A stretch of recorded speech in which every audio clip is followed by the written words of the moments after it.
Good afternoon. My name is Janitra Jackson. I'm taking a special education class at Grand Canyon University, and I'm going to discuss with you the special education IEP process, dealing with some of our little babies. Okay. First of all, how is the process started? The process is started when maybe a parent or a teacher recognize that the child has some type of atypical need compared to the other kids in the classroom or other kids that they may be around. Once this is noticed, then the child, if they're in the school system, will be placed on what we call an RTI, or response to intervention program.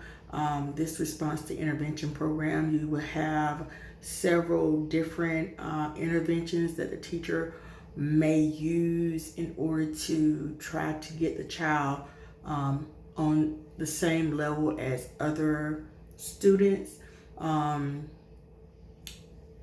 Sometimes the interventions will work. However, if the interventions don't work, then the child will be referred to the evaluation process for special education services. Okay?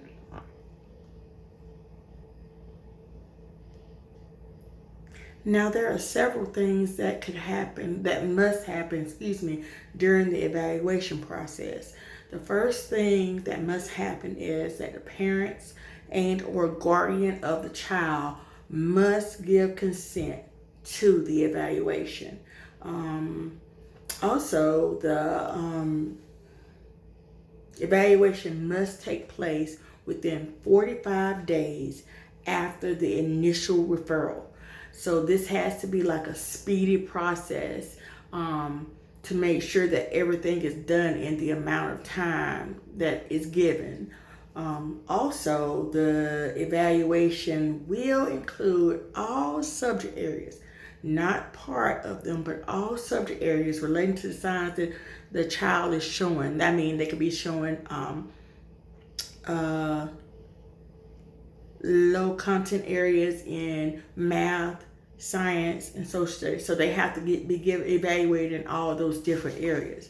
Okay.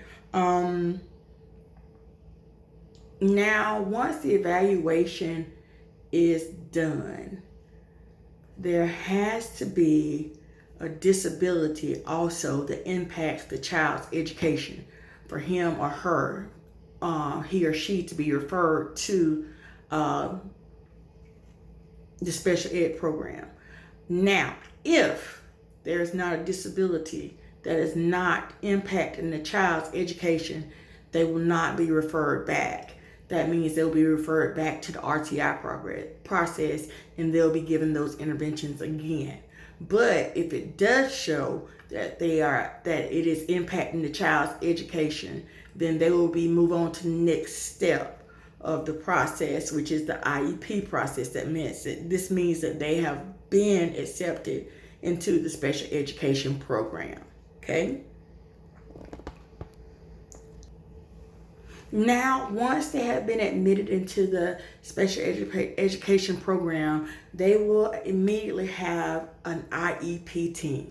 Okay, what is an IEP? An IEP is a legal document that says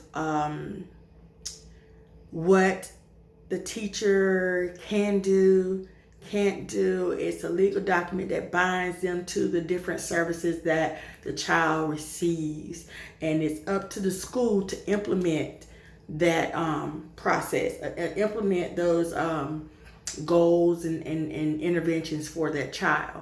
Okay, this team will consist of the special ed teachers.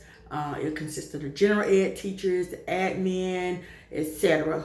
All these different people will develop this legal document. Okay, once this legal document is developed, like I said, it will consist of any and all services that the child will receive, and it's up to the teacher to make sure that everything in this document is done.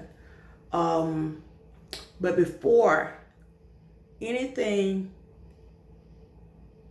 of the services can be provided, the parent must give consent. Okay? They cannot have any services unless the parent or guardian signs off on this.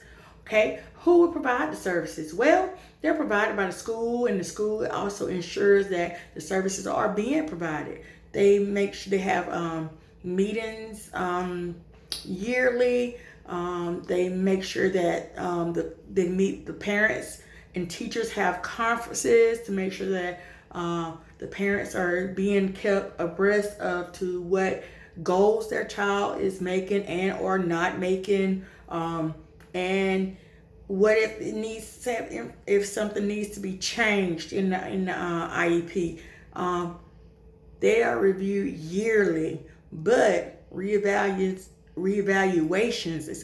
can be made for emergency situations. An IEP is a legal document, and it is there for the good of the child, and it makes the teachers and schools responsible for that child's